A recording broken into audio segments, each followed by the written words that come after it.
अस्सलामुअलैकुम, welcome to tech world. और हम यहाँ पर क्या सीखने आए हैं? Prompt engineering. तो हम आ गए हैं सर्दिया की रिपॉजिटरी में, और इसमें आप लोग देख सकते हैं -1 लेट्स गेट स्टार्टेड के अंदर सेकंड नंबर का जो फोल्डर है वो है प्रॉम्प्ट बाय एग्जांपल्स। तो इसमें हमारे पास आपको कुछ एग्जांपल्स मिलेंगी जिससे आप प्रॉम्प्ट इंजीनियरिंग कैसे करते हैं उसको सीख सकते हैं। तो सबसे पहले हम देख लेते हैं एक एग्जाम्पल। सबसे पहले हमारे पास पहली एग्जाम्पल है बेसिक डेफिनेशन की।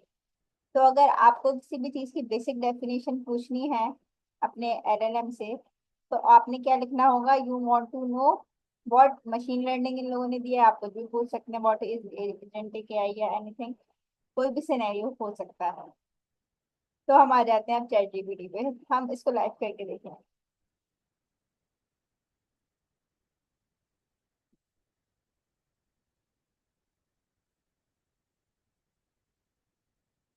सबसे पहला सवाल हमारे पास क्या था? इफेक्टिव प्रॉम्प्ट क्या होगी इसके लिए? व्हाट इज मशीन लर्निंग, हम यहाँ से ही कॉपी कर लेंगे।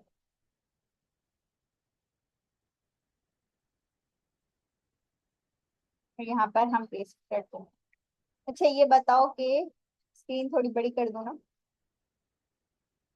सही है, और बड़ी कर दो? बहुत बड़ी।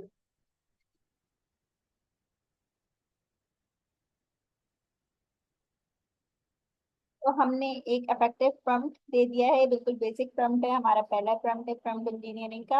और आप देख सकते हैं इसका जवाब हमारे पास चैट जीपीटी 5, इस वक्त लेटेस्ट वर्जन है चैट जीपीटी का, उसने आंसर कर दिया है। Machine learning is a field of artificial intelligence that focuses on building systems that can learn from data and improve their performance over time without being a program। में इसने इतना अच्छा आपको रिस्पॉन्स किया है कि इसने किए आइडियाज भी दिए हैं, टाइप्स ऑफ मशीन लर्निंग भी दी है, और एवरीडे एग्जाम्पल भी दी है। यानी कि आपका बेसिक टर्म हमारे पास हो गया है। अब सेकंड पे आता है।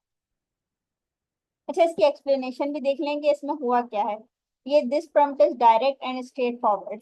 ये प्रॉम्प्ट हमारे पास कोई भी इसमें कोई लॉजिक और कोई सिनेरियो लॉन्ग टर्म स्टोरी नहीं थी, और ना कोई टोन हमने बताई है, कोई भी डिस्क्रिप्टिव राइटिंग नहीं की है। बहुत ही स्ट्रेट फॉरवर्ड प्रॉम्प्ट है, और इसमें सिंपल लैंग्वेज हमने यूज की है। और ये जो सिनेरियो बेस्ड प्रॉम्प्ट है, इसमें हम बताऊं टारगेट किसको कर रहे हैं? हम इसमें नॉन नेटिव स्पीकर्स को टारगेट कर रहे हैं जो बेसिकली इंग्लिश उनकी नेटिव लैंग्वेज नहीं है। जैसे हमारी मदर टंग क्या है? उर्दू लैंग्वेज। तो जितने भी ऐसे लोग हैं जिनको इंग्लिश आती है मगर उनकी मदर टंग नहीं है, तो वो उतनी एक्यूरेट नहीं बोलते, ग्रामेटिकल और मिस्टेक्स हो जाती हैं। तो ये टारगेट कर रहा है नेटिव स्पीकर्स को जो नहीं जानते इंग्लिश बोलना। तो ये आपको बकायदा सिखाएगा कि कभी इंग्लिश की गलती भी हो जाए तो आपको उसे ठीक कैसे करना है। सबसे पहले आपने देख लिया कि ये पहली वाली एग्जांपल स्ट्रेट फॉरवर्ड है, to get to the point. It's ideal for non-native speakers to start with clear, concise queries, avoiding unnecessary complexity or politeness। कोई भी unnecessary politeness या complexity सिनेरियो में नहीं है। सिंपल सा सीधा सीधा आपने सवाल किया और सीधा सीधा आपको जवाब मिल गया।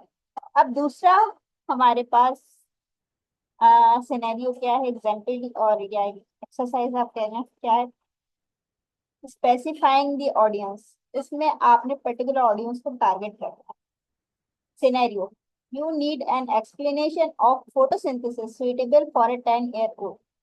10 साल के बच्चे के लिए आपने पूछना ये है कि फोटोसिंथेसिस क्या होता है। तो इसके लिए इफेक्टिव प्रॉम्प्ट क्या होगा? Explain photosynthesis in a way that a 10-year-old can understand. अब मैं क्या करूंगी, इसका हम कॉपी करते हैं और आ जाते हैं अपनी ओपन आई, और इसी के नीचे हम लिखेंगे।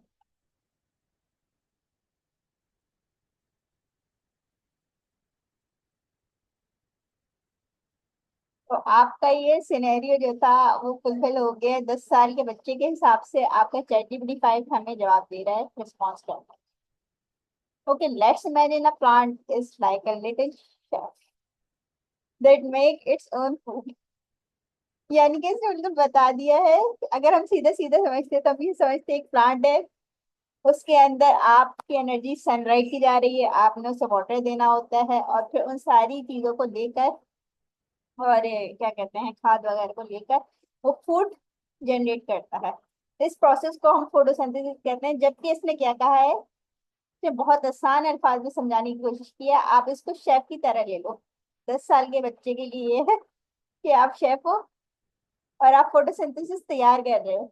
सनलाइट क्या एनर्जी है, और plant have solar panels called leaves, और उसके पास सोलर पैनल्स क्या है, क्या सनलाइट जो है ना उसको सक करने के लिए सोलर, जैसे हमारे पास सोलर पैनल होता है इलेक्ट्रिसिटी के लिए, इलेक्ट्रिसिटी जनरेट होगी, तो वो आपकी सनरेज को लेता है और आपको इलेक्ट्रिसिटी देता है।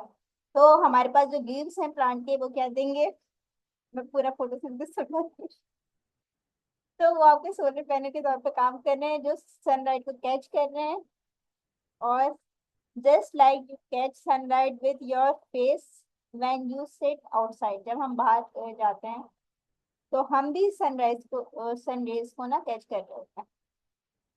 तो वही वाली बात है कि प्लांट्स के अंदर लीफ आपके पास क्या कर रहा है, सनलाइट को ले रहा है। सोलर पैनल की एक एग्जांपल दे दिया।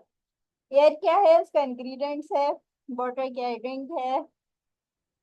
और cooking in the kitchen, leaves. तो उसके बाद फूड क्या हो गया, शुगर। तो फोटोसिंथेसिस जो है ना, वो जैसे ग्लूकोज तैयार होता है ना हमारी बॉडी में, तो इसने एग्जांपल दे दी, एक शुगर तैयार हो रही है, makes on food called glucose. आगे कह भी दिया इसने, वो शुगर जो है ग्लूकोज है, type of sugar. This sugar gives the plant energy to grow taller, makes flowers and stay healthy. और ऑक्सीजन इसमें गिफ्ट टू अस है, जो आप लोगों को पता है हमारे पास एनवायरमेंट में ऑक्सीजन हम सांस लेते हैं, प्लांट्स में हमारे पास क्या रेस्पिरेशन होती है उनके अंदर भी, किसके जरिए, ऑक्सीजन के जरिए। तो ये पूरा आपको एक आसान तरीके से समझा दिया है इसने। इस सिनेरियो बेस्ड प्रॉब्लम था। अब हम थर्ड पे आ रहे हैं और इसकी एक्सप्लेनेशन भी आप देख सकते हैं। Specify the audience ensure the response is tailored to the right complexity level.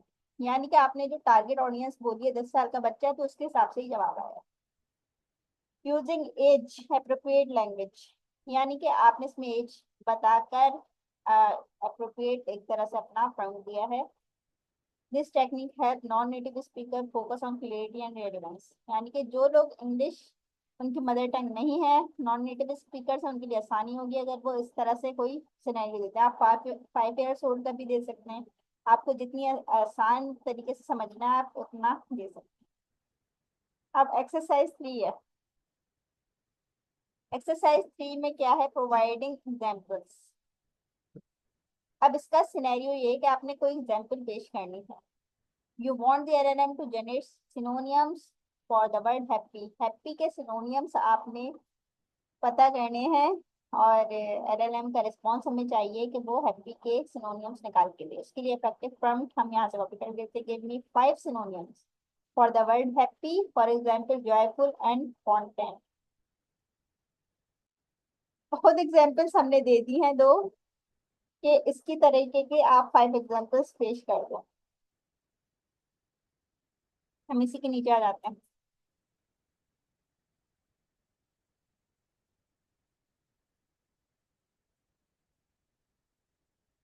तो देखिए हमारा प्रश्न बिल्कुल एग्जाम्पल बेस्ड था और एक्यूरेट था, तो हमें फौरन से जवाब मिल गया कि हैप्पी के और सिनोनिम्स क्या हो सकते हैं। जॉयफुल, कंटेंट तो पहली था, चेयरफुल हो सकता है, डिलाइटेड हो सकता है। तो हमारे 5 कंप्लीट हो गए। अब हम देखते हैं नेक्स्ट क्या है। एक्सरसाइज 4, इसको भी थोड़ा मैं जूम कर देती हूँ, मुझे लग रहा है छोटा है।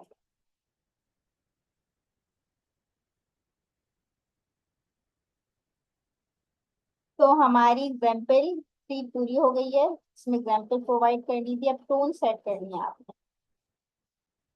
सिनेरियो क्या है, you need the formal email. आपने इसमें क्या वर्ड यूज किया, फॉर्मल ईमेल चाहिए मुझे एक कुलीग के लिए about a meeting.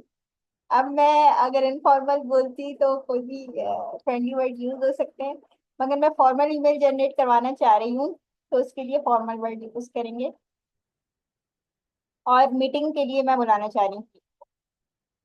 Effective prompt क्या होगा? Write a formal email to my colleague inviting them to a meeting next Tuesday at 10 AM, जब हमारा ऑफ हो जाता है। तो अब हम देखते हैं कि ये प्रॉम्प्ट हमारा है और इसकी ईमेल क्या निकल के आती है।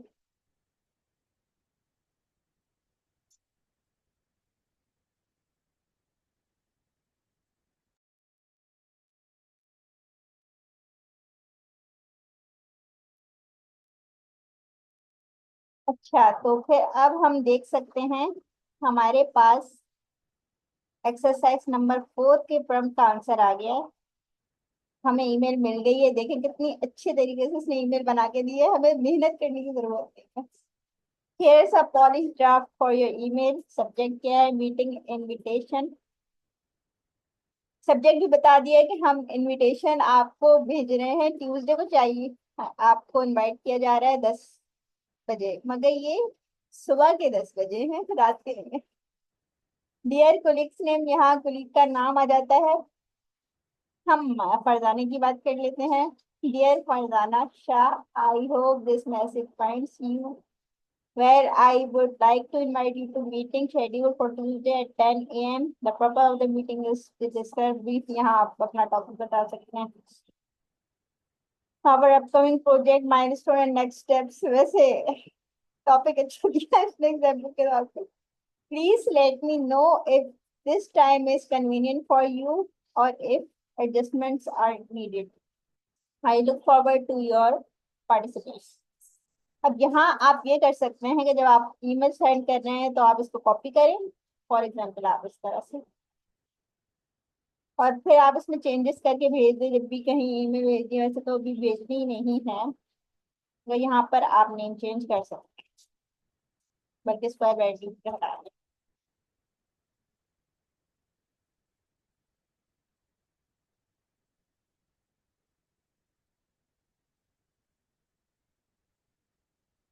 ब्रैकेट मैंने आगे पीछे कर दिए हैं। और इसके बाद आप स्क्वायर ब्रैकेट को ही हटा देती हूँ ना, डिस्कस दी। टॉपिक यही रख लेते हैं प्रोजेक्ट का।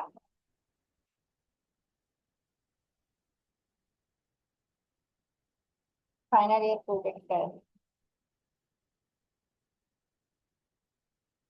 टू डिस्कस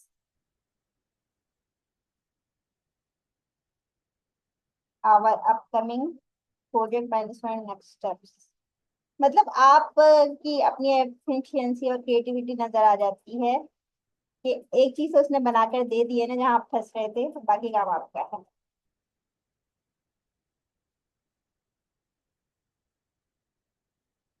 सही है, वैसे मैं शेयर इधर ही करूँ।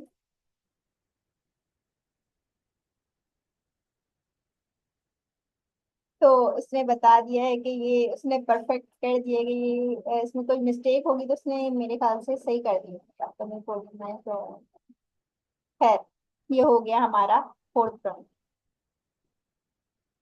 हम आते हैं इसके एक्सप्लेनेशन पर। इसमें स्पेसिफाइंग हमने क्या किया था? फॉर्मल का वर्ड यूज किया। ensure the email uses appropriate professional language। I use this technique for controlling the tone।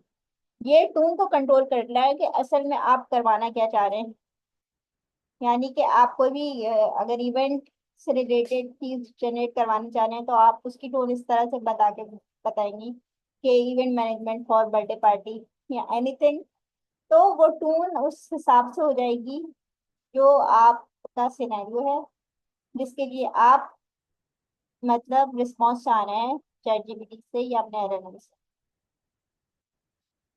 ये फॉर्मल ईमेल थी, तो फॉर्मल ईमेल उसने माशाल्लाह से परफेक्ट जनरेट करके दे दिया। आप कुछ और भी करवा सकते हैं, पोस्ट वगैरह, लिंक्डइन का पोस्ट करवा के देखिए। हम एक एग्जाम्पल अपनी भी डाल सकते हैं, जैसे कि इधर हम बोले right a post for LinkedIn.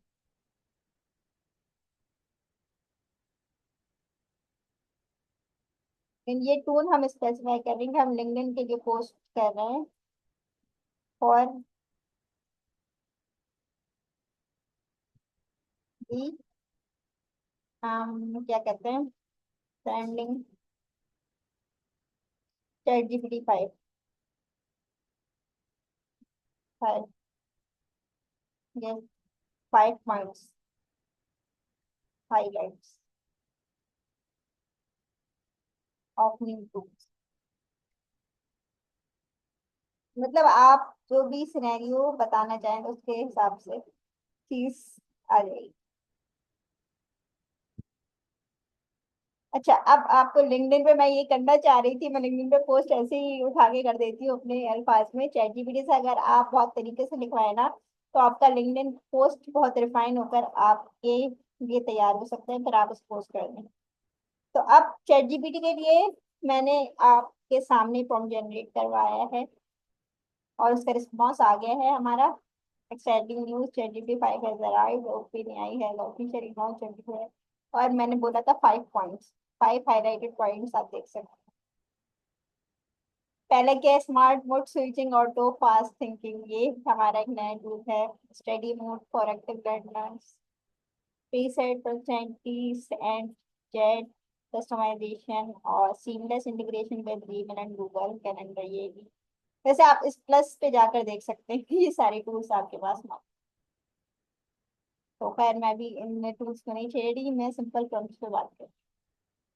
अच्छा, 5 में क्या है, असाइनिंग अ रोल। अगर आपको रोल असाइन करना है, you need advice on how to start learning programming. आपने एडवाइस देनी है, आप एडवाइस चाहते हैं कि आपको प्रोग्रामिंग नहीं आती, बिल्कुल न्यू भी है आप चाह रहे हैं कि चैट जीपीटी आपका कोई प्रोफेसर या फिर वो मेंटोर की तरह से आपको गाइड करे कि मैं प्रोग्रामिंग लर्न करना चाहूँगा, मैं क्या करूँ। तो इसके लिए इफेक्टिव प्रॉम्प्ट क्या होगा, you are a programming instructor. आप एक प्रोग्रामिंग इंस्ट्रक्टर, हम चैट जीपीटी को बता रहे हैं कि आपने किस तरह से मतलब रिस्पॉन्स करना है, आपने as a programming instructor response करना है। व्हाट एडवाइस, अब हम में से बोल रहे हैं, सवाल दे रहे हैं कि आप मुझे क्या एडवाइस देना चाहोगे, would you give to someone who wants to start learning programming.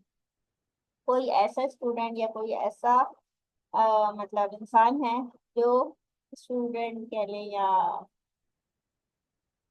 Office का बंदा है, कोई भी फील्ड से ताल्लुक रख रहा है मगर वो प्रोग्रामिंग लर्न करना चाह रहा है, तो आप मुझे प्रोग्रामिंग इंस्ट्रक्टर गाइड करो। तो हम इसी को ले लेते हैं, क्योंकि हम यही कॉपी पेस्ट करके बता रहे हैं कि अफेक्टिव प्रॉम्प्ट क्या होता है। अब आ जाते हैं, हाँ।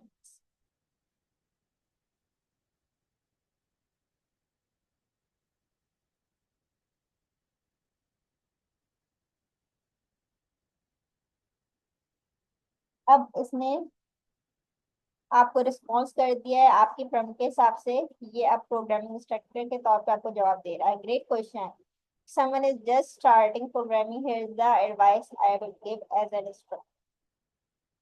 Start with the basics. तो इसने बता दिया है कि आप बेसिक से स्टार्ट लो, फंडामेंटल्स को लर्न करो। सबसे पहले वेरिएबल्स होते हैं, उसमें आपको पता है डेटा टाइप्स होती हैं, लूप्स होती हैं, कंडीशंस एंड फंक्शंस, और जंप स्ट्रेट इनटू फ्रेमवर्क्स और एडवांस टूल्स। यानी अगर आप बिल्कुल न्यू भी हो, तो आप डायरेक्ट ना फ्रेमवर्क, जैसे कि हमारे पास ओपेन एसडी का फ्रेमवर्क हो गया या नेक्स्ट फ्रेमवर्क हो, उसमें डायरेक्ट आपको जंप नहीं करना। उसने पहले ही बता दिया है कि ये भी उसने गाइडलाइन दी है कि आपने जब डायरेक्ट फ्रेमवर्क पे नहीं करना है, एडवांस टूल पे नहीं जाना है, पहले बेसिक सीखो। Strong foundation makes everything easier later. जब आपकी बुनियाद अच्छी होती है तो आप आगे अच्छे तरीके से चीजों को लेकर चलते हैं, वरना कोई फायदा नहीं, ऊपर से जहाज गुजर रहे हो। अब pick one beginner friendly language. दूसरी इसने एडवाइस दी है कि कोई भी आप एक लैंग्वेज पकड़ लो जो आपको लगता है कि आप आगे लेकर चलना चाहते हो। के बारे में मैं तो कहूँगी थोड़ा सा स्टडी कर लो, फिर पकड़ो। Python great for beginners, easy to read, use in AI web data science. जैसे कि पाइथन की इसने एग्जांपल दे दी है कि ये बिगनर्स के लिए अच्छी है, आसान होती है पढ़ने के लिहाज से। आर्टिफिशियल इंटेलिजेंस के लिए भी अच्छी है, वेब डेटा साइंस के लिए अच्छी है। अब जावास्क्रिप्ट की बात की जाए, वेबसाइट्स के लिए अच्छी होती है जावास्क्रिप्ट, और वेब एप्स, वो इसने बोला सी शार्प किस लिए होती है, ये ऑब्जेक्ट ओरिएंटेड प्रोग्रामिंग के लिए अच्छी है।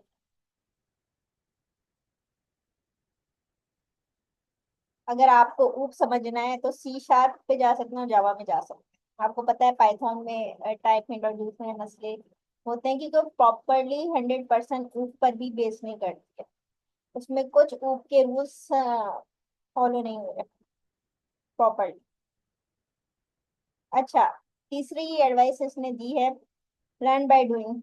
अब ये है कि आप जब प्रोग्रामिंग की फील्ड में जा रहे, प्रैक्टिकल जरूरी है, आप थ्योरी से काम नहीं चला सकते। जब तक आप करके नहीं देखेंगे आपको समझ में नहीं आएगी। तो रोजाना कोडिंग करनी पड़ेगी, छोटी सी प्रॉब्लम सॉल्व करनी पड़ेगी, हमें खुद भी ये चीजें इम्प्लीमेंट करनी चाहिए। छोटे छोटे प्रोजेक्ट्स बनाने चाहिए, जैसे कि इसने बोल दिया कि कैलकुलेटर बना लो सबसे पहले, टू डू एट वेदर वगैरह, तो ये बहुत लंबा हो गया। Understand problem solving, problem solving को अंडरस्टैंड करो। अच्छा, प्रोग्रामर के लिए जरूरी है कि वो प्रॉब्लम को समझना जानता हो, और उसके बाद उसको समझकर उसका सॉल्यूशन देना जानता हो। तो आप अपनी रेगुलर डेली लाइफ से भी ले सकते हैं छोटी छोटी एग्जांपल्स। अगर एक प्रॉब्लम है खाना नहीं बना, तो खाना बनाने के लिए क्या सिनेरियो, फिर आप उसके स्टेप्स बताएं कि अगर आपको बनाना नहीं आता, आप यूट्यूब ट्यूटोरियल खंगा लें, कुछ भी आपके पास, फिर वो सारे इंग्रेडिएंट्स होने चाहिए, ग्रोसरी होनी चाहिए, गैस आनी चाहिए, अगर गैस चली गई है तब भी नहीं हो सकता, सिलेंडर चाहिए होगा। तो मतलब आपको सॉल्यूशन पता होना चाहिए, एक मसला है तो उसको हल कैसे करना है, घर में पानी नहीं है तो कैसे भरवाना है, बाइक में पेट्रोल खत्म हो गया है तो नियरेस्ट पेट्रोल पंप कहाँ है, मतलब फौरन आप एक प्रॉब्लम पकड़ो और उसका सॉल्यूशन सोचो, तो आपको प्रॉब्लम सॉल्विंग हो जाएगा। Use the community and resources. अब हम लोग चैट जीपीटी पे आ जाते हैं फौरन, मगर हम लोगों के पास जब ये चीजें नहीं थी, चैट जीपीटी जैसे एलएलएम वगैरह, तो आप W3 स्कूल से, फ्री कोड कैंप से, यूट्यूब के ट्यूटोरियल से पढ़ा करते थे। इसने ये बोला है कि वैसे अभी भी अच्छी अप्रोच है अगर आप हर चीज खुद कर रहे हैं, और अगर आपको हलवा चाहिए तो फिर चैट जीपीटी ही सही है। और डीप सीक आ गया, ब्लू सीक आ गया। बी कंसिस्टेंट पेशेंट, बहुत अच्छी एडवाइस दे दी है इसने कि consistency is the key of success. आपने एक दिन किया फिर एक हफ्ते के लिए भूल गए, फिर कुछ नहीं हो सकता। लर्निंग टेक्स टाइम, डोंट, और आहिस्ता आहिस्ता छोटी छोटी चीजें लेकर, जैसे जब मैं भी समटाइम बहुत जल्दी में होती कि जल्दी से कोई चीज हो जाए, फिर वो जो होना चाहिए ना उतने टाइम में वो भी नहीं होता। तो my personal mentor for beginner, don't just learn to code, learn to think like a program. आखिर में उसने एक क्या कहते हैं कोटेशन बना के दे दी है कि आपको प्रोग्रामिंग की तरह सोचना जरूरी है, सिर्फ कोडिंग को लर्न नहीं करो, प्रोग्रामिंग की तरह सोचो फिर अच्छे प्रोग्रामर। ये लंबी कहानी करती है मैंने। अच्छा, इसमें एक्सप्लेनेशन ये थी कि आप क्या कर रहे हैं, एलएलएम को रोल असाइन करने के लिए बोल रहे हैं। Like a programming instructor provides context for the LLM to give author creative advice helping non-native speakers frame prompts effectively।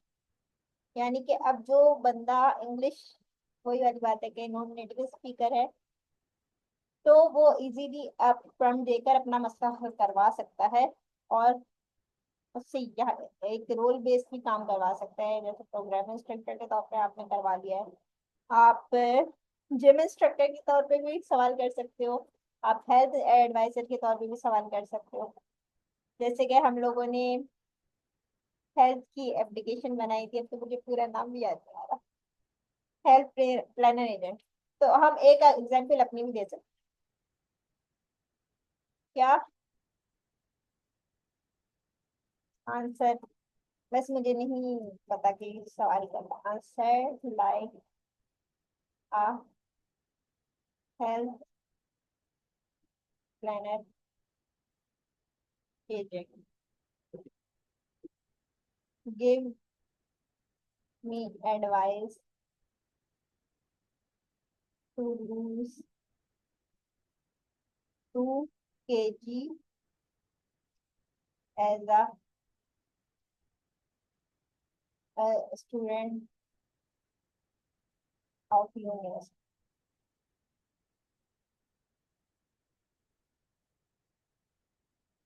I prefer vegetarian diet. आप इसे कुछ भी बता सकते हैं अपने प्रीफरेंस। तो मैं लगता है स्पेलिंग राइट। तो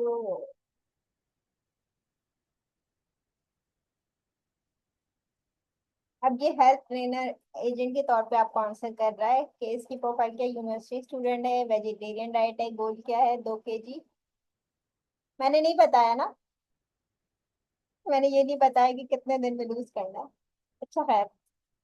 A safe and realistic rate is about 0.5 kg per week. यानी कि रियलिस्टिक अप्रोच तो ये होगी कि आप ½ kg एक वीक में लूज करें। अच्छा, अब इसने हेल्थ प्लान बता दिया है। Nutrition vegetarian friendly balance ready होनी चाहिए, नीड आइडियाज। अच्छा, वर्कआउट प्लान भी बोल सकती थी मैंने। वर्कआउट प्लान मतलब मेरी प्लान में कुछ कमी है अभी, तो जो मैंने प्रॉम्प्ट दी थी उसके हिसाब से जो जवाब दे सकता था उसने वैसे बहुत अच्छा जवाब दे दिया। लाइफ स्टाइल टिप्स भी देते हैं। 7 से 8 घंटा जरूरी है। वेट लूज हार्डर हो जाता है अगर आप कम सोते हैं या ज्यादा सोते हैं मेरे ख्याल से। Study snacks, keep cut fruits और नट्स इंस्टेड ऑफ चिप्स। और अब ये है कि उसने बोला है कि फ्रूट्स खाने चाहिए। जो हम लोग चिप्स वगैरह खा लेते हैं, बिस्किट्स, जो भी आपके प्रोडक्ट बेस्ड फूड हैं वो अच्छे नहीं होते, पैकेज फूड। आप हेल्दी स्नैक्स को priority। माइंडफुल ईटिंग ये है कि अवॉइड ईटिंग वाइल स्क्रॉलिंग। अगर मोबाइल यूज करते हुए भी आपको खाने की आदत है तो उसको छोड़ दें। अच्छा, खैर, अब आ जाते हैं अवॉइडिंग बाइसेस। बाइसेस का क्या मतलब होता है? बाइसेस का मतलब होता है आप एक चीज को प्रायोरिटी दो, दूसरे को बिल्कुल नजरअंदाज कर दो। यानी तासुब पसंद कोई चीज हो उससे रिलेटेड ये प्रॉब्लम है। तो सिनेरियो क्या है, you want a description of a typical day for a software engineer without gender assumption. यानी कि इसमें ना आपने फीमेल को प्रायोरिटी देनी है ना मेल को। एक न्यूट्रल रिस्पॉन्स करना है, तो उसके लिए इफेक्टिव प्रॉम्प्ट क्या होगा? Describe her typical day in the life of a software engineer use gender neutral language. तो आपने प्रॉम्प्ट में ही से गाइड कर देना है कि आप जेंडर न्यूट्रल लैंग्वेज यूज करें। अब हमें से ले लेना है, हमने चैट जीपीटी का दिमाग खाना है, लाइव करके दिखाना है ना इसमें। तो आप देख सकते हैं इफेक्टिव प्रॉम्प्ट से किस तरह से आपका रिस्पॉन्स मिलता है। Here's a picture of what a typical day in the life of software engineer might look like. अच्छा, मॉर्निंग किस तरह से स्टार्ट होती है एक सॉफ्टवेयर इंजीनियर की? Start the day, wake up, have breakfast and check emails, emails सबसे पहले चेक और प्रोजेक्ट अपडेट्स। तो daily stand up, join a short team meeting. अब हमें नहीं पता क्योंकि हम बकायदा सॉफ्टवेयर इंजीनियर नहीं। So, often called as Scrum to share what was done yesterday, today's goals, and any blockers. तो इसने कहा है कि ये डेली स्टैंड अप किस तरह से होता है सॉफ्टवेयर इंजीनियर का, वो शॉर्ट टीम मीटिंग को ज्वाइन करता है। उसको स्क्रम भी कहते हैं, share what was done yesterday. और जो भी उसने काम किया होता है एक दिन पहले यस्टरडे, तो वो उसका बताता है, उसका गोल्स क्या है, आगे किस तरह चीजों को लेकर चलेंगे। और ब्रोकर्स का मुझे नहीं पता कि ब्रोकर्स के बारे में बताना होगा। उसके बाद मिड मॉर्निंग वर्क है, उसके बाद लंच है, उसके बाद आफ्टरनून है, लेट आफ्टरनून है, इवनिंग 9। मतलब पूरी उसने सिनेरियो एक तरह से खींच दिया है, एक जर्नल सिनेरियो जिसमें आपको बिल्कुल ये नहीं पता चलेगा ये फीमेल की बात हो रही है, ये मेल की। बाइसेस से हटके आप इसे रिस्पॉन्स जनरेट करने का भी कह सकते हैं।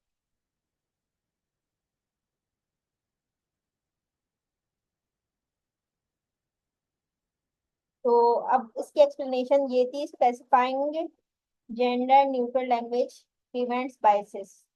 कोई आपने स्पेसिफिक बंदे को ये जेंडर को प्रियोरिटी नहीं देनी, आपने एक न्यूट्रल एक जनरल जवाब देना। Prompting inclusive which is important for non-native speaker to learn for ethical prompt writing। यानी कि अखलाकियत में रहकर आप कैसे राइट कर सकते हैं प्रॉम्प्ट, इसमें हम ये सीख रहे हैं इस वाली एग्जाम्पल और एक्सरसाइज। 7 में आ जाते हैं, leading the model with step by step thinking. You have a logical puzzle to solve. इसमें स्टेप बाय स्टेप थिंकिंग सिखाइए, ये थोड़ा सा मुझे भी टिपिकल लग रहा है, ये हम करके देखते हैं कि इसमें क्या है। आपने कोई पजल है, आप पजल की डिस्क्रिप्शन दे सकते हैं कि इस पजल को स्टेप बाय स्टेप सॉल्व करके दिखाओ। हम चैट जीपीटी से ही बोल देते हैं ना, कोई पजल बता दो।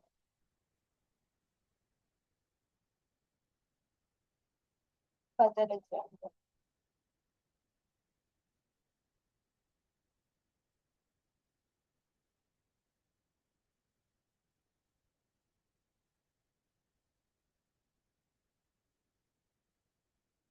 ये इस पे ही लॉन्गर थिंक कर रहा है, जबकि मैंने इसमें सिर्फ पजल की एग्जाम्पल देने का कहा है। थिंकिंग के लिए मैं पहले इसको यही दे देती हूँ।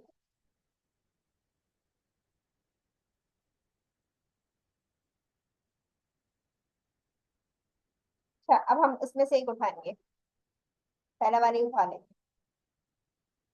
आई speak without a mouth and hear without ears।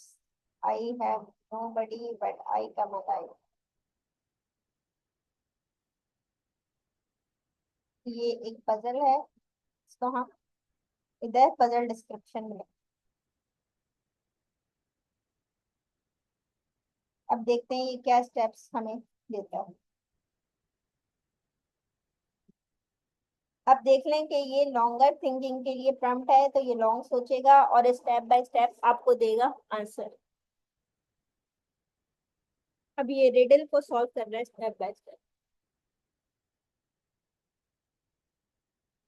हो सकता है कोई आप मैथ्स का क्वेश्चन दें और वो ऐसा क्वेश्चन हो जो कि स्टेप्स रिक्वायर्ड करता हो, जिसका आप डायरेक्ट आंसर दें तो वो गलत दे दें। हमें तो मैथ्स अगर आती है और हम अच्छे हैं मैथ्स में, तो हमें पता होगा कि उसने आंसर गलत किया है। अगर चैट जीपीटी को आपको बताना पड़ेगा कोई मुश्किल क्वेश्चन है कि आप स्टेप बाय स्टेप सॉल्व करो, फिर वो सही आंसर। अच्छा, अब ये रिडल थी, इसका जवाब दे दिया इसने। आई speak without a mouth.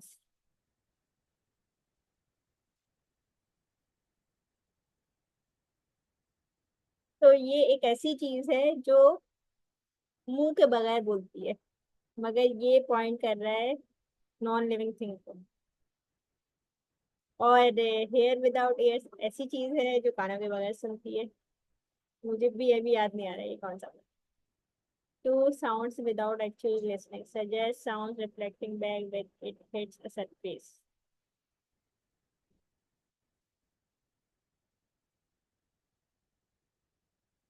I have no body custom it not a physical creature just an effect still consistent with the sound of but come alive with it।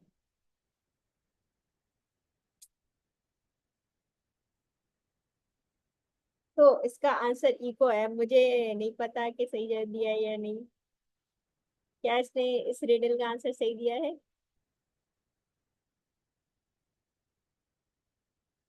बचपन में इस तरह के सवाल करते थे ना।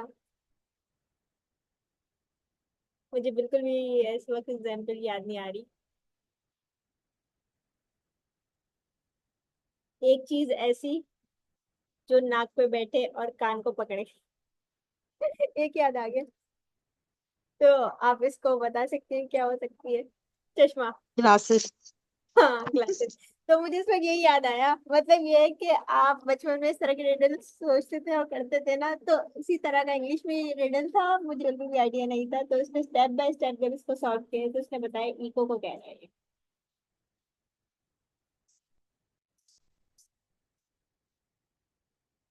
मैथ्स का भी कोई सवाल हो सकता है, मैं बताती हूँ, अगर इसे लॉन्ग टर्म थिंक करने को नहीं बोले। Find value of x where 2x+3 -9 multiply by 5 -7, मतलब कुछ भी इस तरह का दे दो, इक्वल्स टू 0। अगर मैं इसे डायरेक्ट दूंगी ना तो ये गलत आंसर देगा।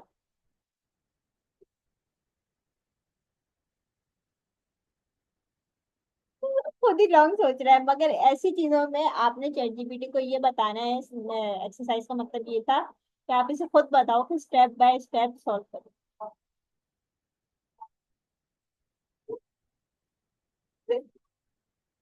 उसने करके दिया स्टेप वाइज, क्योंकि उसे पहले वाली प्रॉब्लम से अंदाजा हो गया, स्टेप वाइज काम करवाऊंगी। मगर अगर तभी से अंदाजा नहीं हो तो आप पहली दफा नहीं, दूसरी दफा में आप इसे समझा दें कि ये काम स्टेप वाइज करोगे तो आंसर सही आ जाएगा। सही है। अच्छा, तो मेरी मीटिंग, मेरे ख्याल से टाइम मेरा कम रह जाएगा, कितने मिनट रह जाएंगे? मुझे आइडिया कैसे होगा, 1 मिनट से भी कम रह गया। चलो।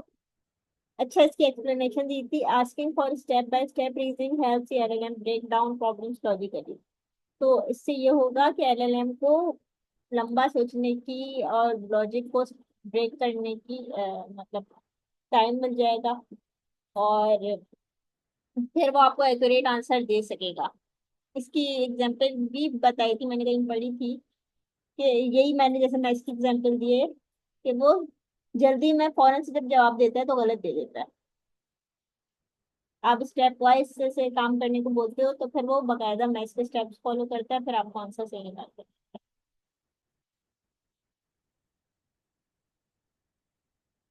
तो नॉन नेटिव स्पीकर्स के लिए वो हर दफा लाइन रिपीट कर।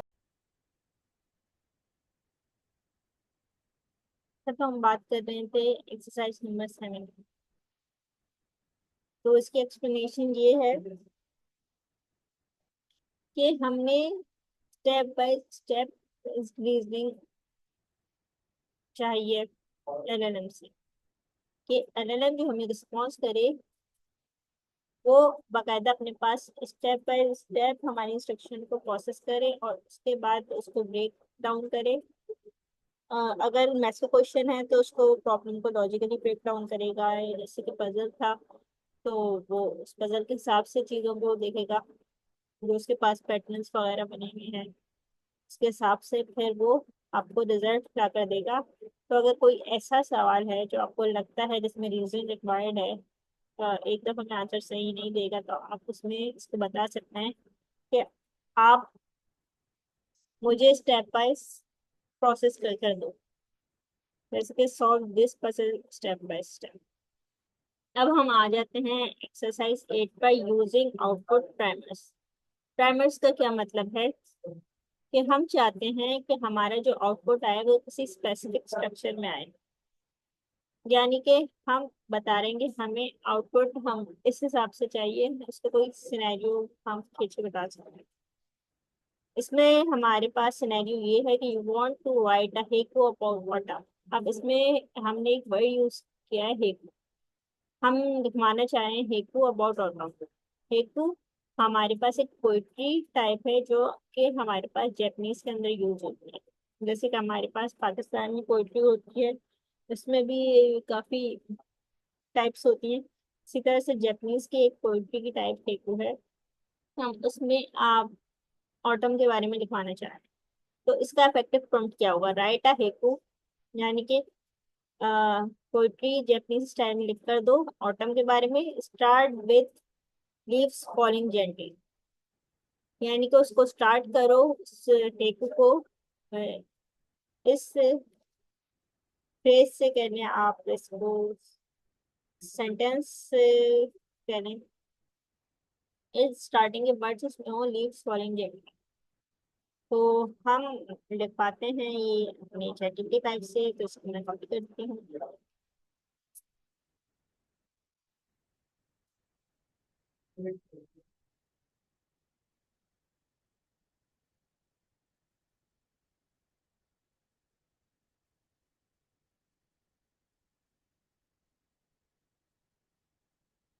तो हमारे पास हेकू लिखकर आ गई है। Here's your haiku lips falling gently whispers drip through cooling air golden dreams take rest. तो ऑटम के बारे में हेकू है, तो इसने 3 लाइनों में आपके ऑटम को डिफाइन कर दिया हेकू के। आप इससे कुछ और भी लिखवा सकते हैं। Write haiku about summer start with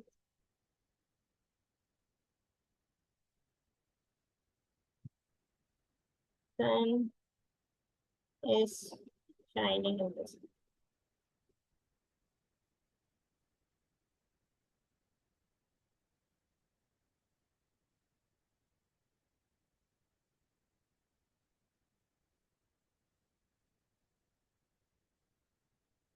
with full energy.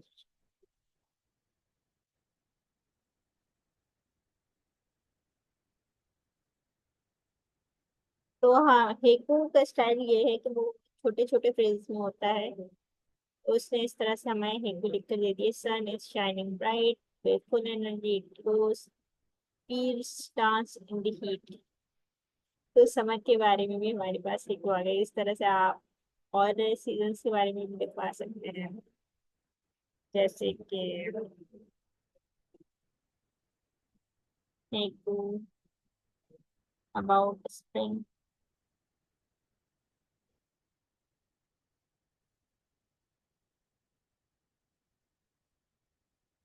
Starting with flowers are blooming in the garden।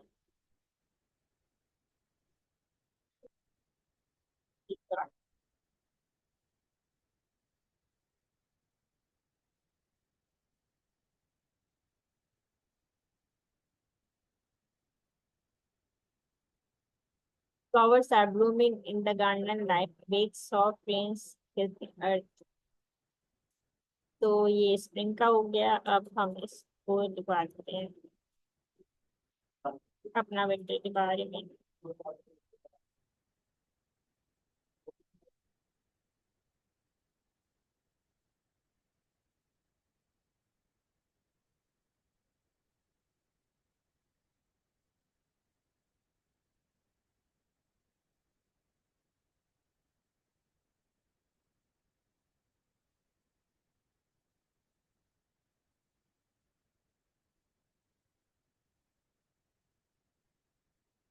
Brown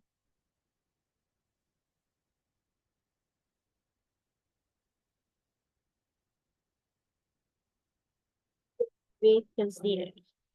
तो हमने हेकू स्टाइल में चारों मौसम के बारे में हेकू लिखवा दी है। तो इसी तरह आप हम जनरेट करवा सकते हैं कि starting with part of the desired output guide here and style which can help non it specific shape the creative responses more effectively. तो इससे ये होगा कि आप एलएलएम को अपना राइटिंग स्टाइल भी बता सकते हैं कि इस स्टाइल में आप मुझे रिस्पॉन्स लिख कर दो। अब एक्सरसाइज नंबर 9 में क्या है, रिक्वेस्टिंग डिटेल रिस्पॉन्सेस। अब अगर आप चाहते हैं एलएलएम को बोलेंगे डिटेल रिस्पॉन्स दो, तो इसका सिनेरियो ये है कि you need an in depth analysis of the economic impact of climate change. इसका इफेक्टिव प्रॉम्प्ट क्या है, provide a detailed analysis of the economic impact of climate change including short term and long term effects। ये पूरी descriptive हम मैं ऐसे लिखते थे ना अपने बचपन में, बिल्कुल ऐसा आपके पास इसका रिजल्ट आएगा। इसको हम लिख कर देखते हैं।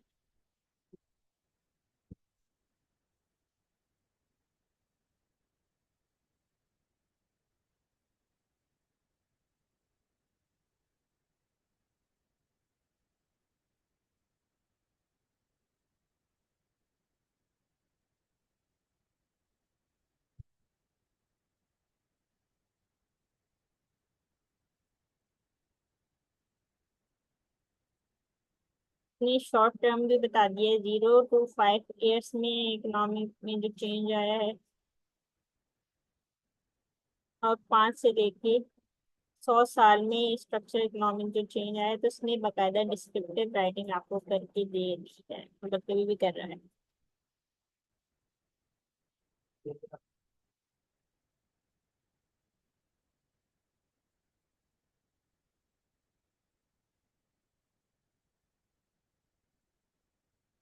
तो ये है आपका तरीका डिस्क्रिप्टिव राइटिंग देने का, कि आप इसको बाकायदा बताएंगे कि आप इसमें क्या क्या चीजें चाह रहे हैं। शॉर्ट टर्म और लॉन्ग टर्म इफेक्ट्स बताने के लिए कहा है, और डिटेल एनालिसिस का हमने वर्ड यूज किया, जिससे डिस्क्रिप्टिव राइटिंग। अब इस specifying detail and listing aspects ensures a comprehensive response। इसकी वजह से हम ये बात कंफर्म कर रहे हैं, इंश्योर करवा रहे हैं LLM को कि वो कॉम्प्रिहेंसिव और डिटेल्ड रिस्पॉन्स आपको देगा। R technique that helps non native speakers gate two answers. हम 10 पे आ जाते हैं। एक्सरसाइज नंबर 10 में करेक्टिंग प्रॉम्प्ट। अगर प्रॉम्प्ट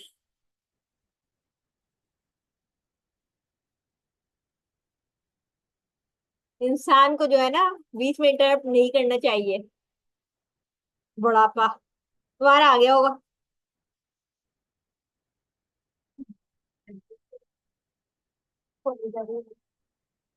खामोश। अब मैं बत्ती बंद करूंगी, तुम देखो। सिर्फ दो प्रॉम्प्ट्स रह गए। अच्छा, इसमें आप क्या करवाना है कि आपने करेक्ट करवाना है प्रॉम्प्ट। अगर किसी ने कोई प्रॉम्प्ट मिस्टेक कर दी, आपको लगता है कि इसमें कुछ चेंजेस होने चाहिए, तो आप ये भी LLM को कह सकते हैं कि चेंज करके दे दो। सिनेरियो हमारे पास है, you have the following prompt, please can you telling me what is the capital of France. तो इसमें आप देख सकते हैं ग्रामेटिकल मिस्टेक है। तो टास्क क्या है? Identify and correct any language mistakes in the prompt.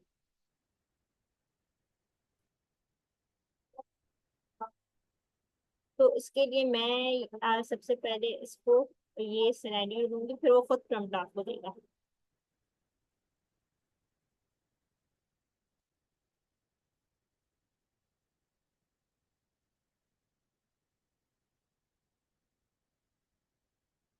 मैं टास्क भी दे देती हूँ।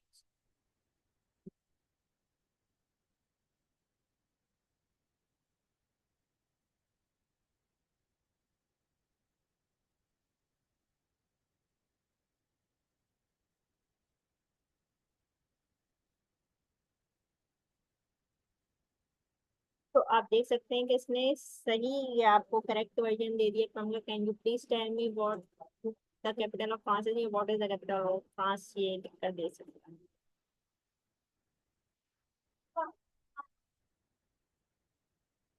अच्छा, अब what is the capital of France, the original prompt had unnecessary words and grammatical errors specifying it improves clarity which is crucial for non native speaker। अब जब इसने सही करके दे दिया है, तो आप देख सकते हैं इसका आंसर भी आपको मिल गया।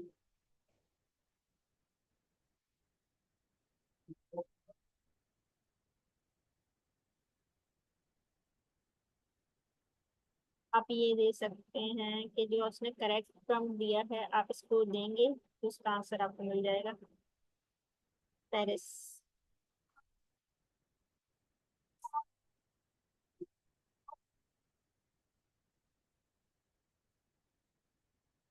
तो आपको इसका आंसर मिल गया है। उसने हिस्से पे एक्सप्लेन किया है कि वो गलत क्यों था, ग्रामेटिकल मिस्टेक।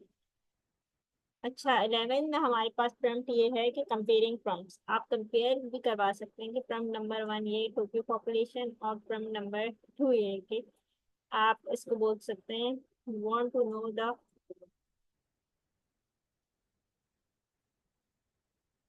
आप इस तरह से इसको दें, compare the prompts, what is better.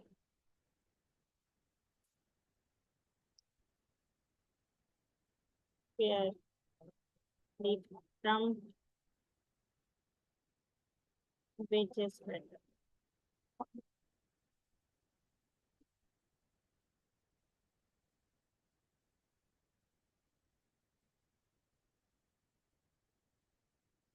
तो आप देख सकते हैं कि उसने यही इसकी मिस्टेक बताई है कि वो बहुत शॉर्ट है, टू वैग्यू है, it might return different types of information.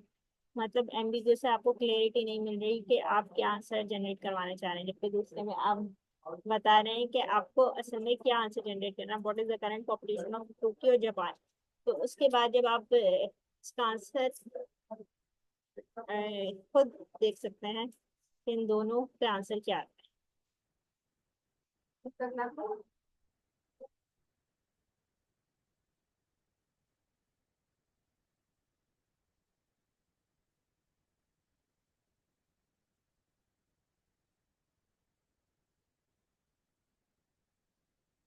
तो आप देख सकते हैं कि ये थोड़ा सा डिटेल जवाब आया है, जबकि अगर आप ये बोलें तो बिल्कुल एग्जैक्ट आपको करंट पॉपुलेशन पता चल रहा है।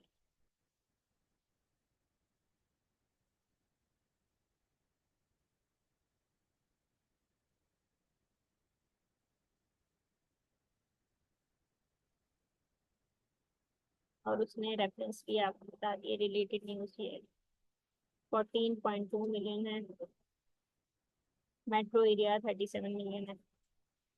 तो ये हैं आपके प्रॉम्प्ट इंजीनियरिंग के बेटर तरीके, आप सिनेरियो को देख सकते हैं इसमें है, और इसमें प्रॉम्प्ट का तरीका देख सकते हैं, प्रॉम्प्ट कौन सा उसकी एक्सप्लेनेशन देख सकते हैं।